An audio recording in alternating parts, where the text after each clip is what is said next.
I was in grade school all the way up to almost a teenager was just my parents couldn't get past that my brothers were their own people.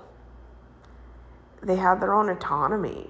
They wanted to find their own way. My parents chose to leave their own parents, my grandparents, in the East Coast and travel all the way to the cowboy states.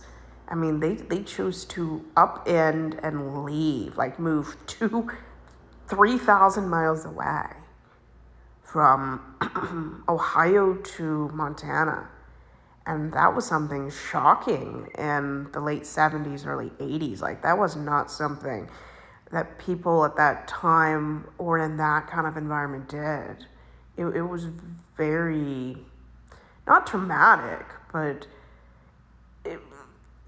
parents could develop hurt feelings because they thought their kids were moving away to get away from them instead of moving away from their parents to just find out what kind of life they wanted. My brothers did not have the emotional support they needed.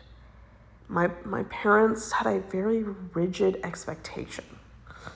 And I think my oldest brother lived up to the academic expectations, performance expectations, and he was the golden child, even though he had dark hair.